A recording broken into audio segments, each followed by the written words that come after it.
seems like you're old hat at this now. This is what your how many movies is this for you for animated? I think third, fourth. If you count Green Lantern Emerald Knights, it's my fourth. You should count Green Lantern Emerald Knights. So it's your fourth time around the block, and you're taking on a very, very important story in DC continuity. This is the story that launched the New 52. So talk about your approach to how you're going to faithfully adapt this and make sure that, as a director, your vision was in line with what DC had for the comic series.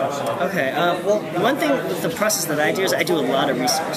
So before I even start a project, if I have never read the comic before, if I did read it, I'll read it again. But this time I'll look at it from the filmmaker's point of view. Like, what's a cool moment? You know, it may be only one panel in the comic, but it might be something that everybody remembers. You know. And so what I'll do is I'll actually read the comic again, do some research. Sometimes I'll even check like the message boards and find out what are people talking about this particular movie, and they'll be like, oh, I never knew this was such a big thing for the fans, and how do I find that and maybe interject it in the script?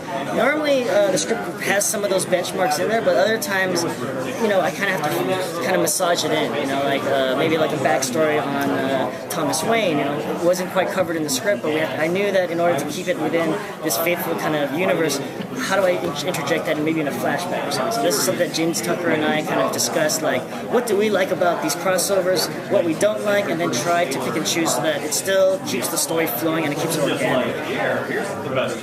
How much, you know, coming again on this adaptation thing, and you know that things have a very certain pattern in the storylines, but how much kind of leeway did you have in terms of, you know, inserting characters in different roles and things like that? Well, the script is pretty much the script, right? So I couldn't really cut too many people out. Most of the time, that has already been decided by Alan Burnett and Jim Krieg. They've already cut out certain characters that they're like, we don't need this character. But when I started the project, and so, you know, I finally got reunited with Philip Marassa, you know, him and I were on Young Justice, I just thought to him, I told him like, hey, I'm thinking about putting Black Mana and Aqualad and Tula in this. And he's like, well, why don't you put Garth in it? And I'm like, okay, cool. Because, you know, at the time, Young Justice had just been canceled. And I love those designs so much. And I thought, you know what?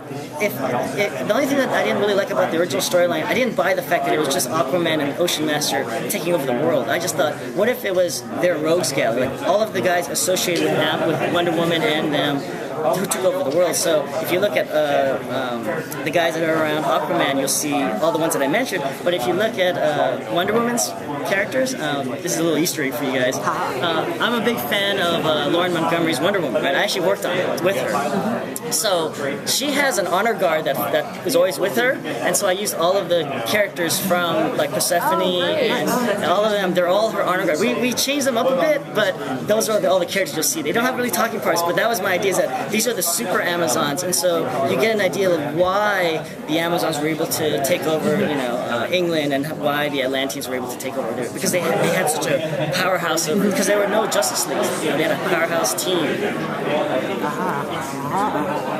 What had to be cut out?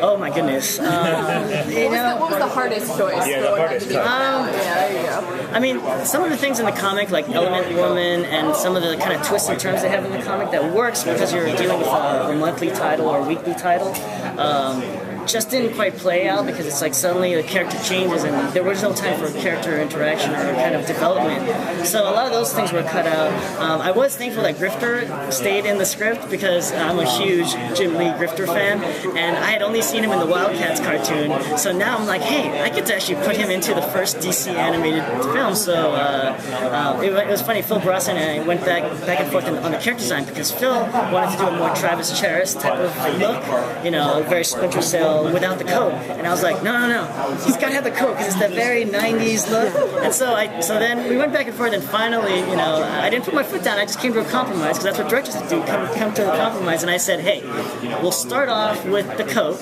but then in the battle it'll get burned off, and he'll end with the way you want it. So that's how we got it. But yeah, we actually had a lot of battles and stuff that I wanted to do, but you know, we'll see if there's ever a Flashpoint 2. I'd love to kind of put those in. I did want to do more of the Joker, the Thomas Wayne and his wife Martha. I would have loved to do that, but that would have been a short or a whole new movie unto itself.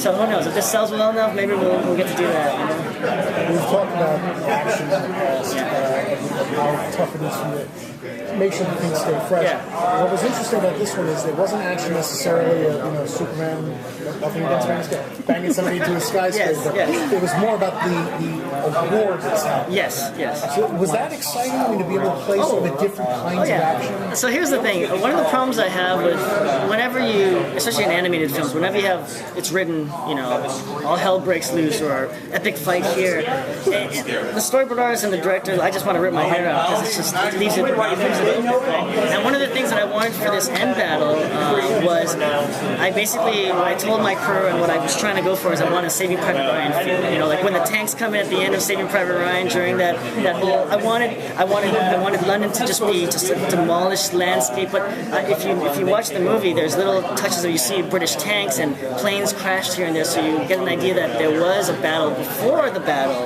of London, and I like that idea. And so when these two armies end up clashing in the third act, I wanted to have a very different feel than what we saw earlier. Because earlier we're in Gotham, we're in Metropolis, and I wanted to show no, you want to see what London's like after the Amazons movement? This is what it looks like. And again, I like to reference a lot of movies. I like to drop in little Easter eggs.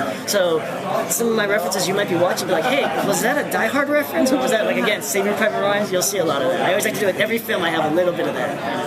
I feel like a lot of the conversation with live-action comic movies today has to do with connectivity. Yes. Connection to other movies, to a greater universe. Flashpoint, as you know, is the first salvo for the New 52. It set up the New 52, and now, just announced before Comic-Con, you guys, DC is now doing the first arc of Jeff Johns' and Jim Lee's Justice League. Is Flashpoint and this Justice League War movie the first salvo in building a new continuity for DC animated movies? I think so. I mean, when we were doing Flashpoint, we knew that this might lead into a New 52, but we didn't quite know until towards the end. And so, one thing I'll tell you guys, stick around till after the credits. We do have something that does lead into the next movie, so that way you won't leave beforehand. But we do have something, and it was only afterwards that we realized that, hey, this is a new kind of twist on the New 52.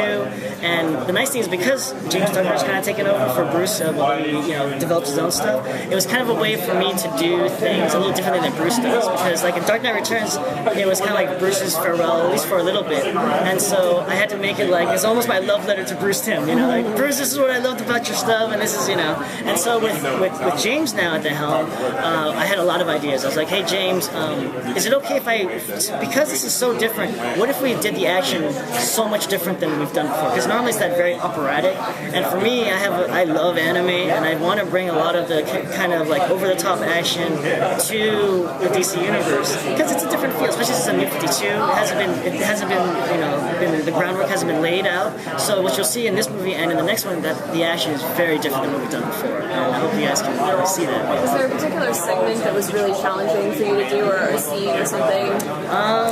Let's see. I think the most challenging scene would probably be when Barry Allen meets his mom in the alternate universe. It's just a dialogue sequence, but there's just something so subtle in the way that the acting that we put in there and the moment, because the storyboard artist who was working on it, I told her that you have the most important scene in the movie. And she's like, but this is an action. I'm like, no. This is the movie, this is the moment that the audience is either going to buy why Barry Allen went back in time and why he's so reticent to change it.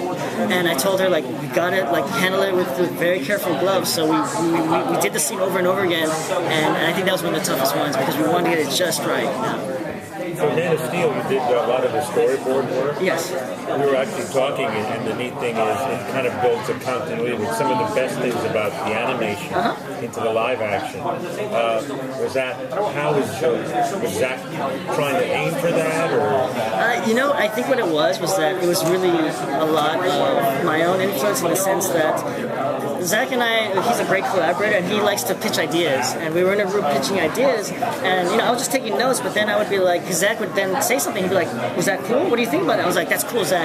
But, we did that in All-Star Superman, and then I would popping it in, I'd show him, and he's like, oh, okay. But then I told him, if you want, I can come up with something that I've never seen before. I would have never done in animation because we don't have the time or the money, but I've only seen just in anime well, let's do that in this new reboot. Let's try something different. Because I was like, hey, if anything, people will love it or hate it, but at least they'll appreciate what we're trying to do. We're not just doing guys on wire work. We're trying to basically elevate it to the next level, which is what Marvel's been doing with their films. Why can't we do it? Why do we have to stay in the 80s or the 70s or the 60s? Why can't we just push it forward if it is a reboot? And I think it worked pretty well. So I hope so. Oh, the fight scenes were amazing. Yeah, and what's funny is that I tried to put in as many kind of iconic moves. Superman landing and skidding backwards as his cape kind of bellowed. Any kind of. The thing is that I just tried to tap into Bruce Timm. I was like, if Bruce was working on this film, what would Bruce put? Then I would be like, how would I put my little twist on that? And that's what I kind of came up with. Well, thank you very much. Oh, good. Yeah, thanks again. If Zach calls me, I'll work on it. All right.